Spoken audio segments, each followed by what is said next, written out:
இந்த அஜய் எங்க போனான்னு தெரியல. இன்னைக்கு வரட்டும், அவனுக்கு இருக்கு இன்னைக்கு. அம்மா அம்மா ரொம்ப பசிக்குதுமா, சாப்பாடு போடுமா. அஜய் காலையில எங்க போய் சுத்திட்டு வர நீ? வீட்டுல இருக்கணும் தெரியாது உனக்கு? வெயில் டைம்ல வெளியில போய் உனக்கு ஆட்டம் வெடிக்க இருக்குது. இனிமே அஜய் கூப்பிட்டா விஜய் கூப்பிட்டானே எங்கன்னா வெளியில போ, அப்புறம் அவ்வளவுதான். அம்மா லீவே முடிய போகுது, இப்போ போய் ஸ்ட்ரிக்டா நடந்துக்கிறியம்மா. அதுலடா வெளியில வெயில் அந்த அளவுக்கு இருக்குடா, வீட்டுல இருடா. வெயில போய் எதுக்கு இந்த மாதிரி விளையாடிட்டு வர? சரிம்மா எனக்கு ரொம்ப பசிக்குது, இப்போ நீ சாப்பாடு போட்டு என்ன வேணாலும் பேசு. நான் விளையாட்டு வந்தாலும் ரொம்ப பசியா இருக்கேன். அதானே, நான் என்ன சொன்னாலும் கேட்க போறது கிடையாது. உன் வேலையில மட்டும் நீ குறியாரு. இன்னும் 4 நாள் தானம்மா, அதுக்கப்புறம் நான் வீட்டில் தானே இருக்க போறேன், படிக்க தானே போறேன். இப்போ மட்டும் அட்ஜஸ்ட் பண்ணிக்கோமா.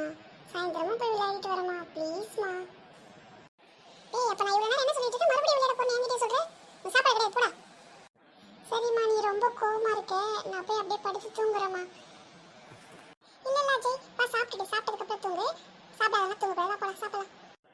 அதானே எங்க அம்மாக்கு நான் தூங்க போறனாலுமே எங்க அம்மா எனக்கு சாப்பாடு கொடுத்துருவான்னு தெரியுமே. எங்க அம்மானா அம்மா தான். அம்மாவை எப்படி கரெக்ட் பண்றதுன்னு எனக்கு தான் தெரியுமே.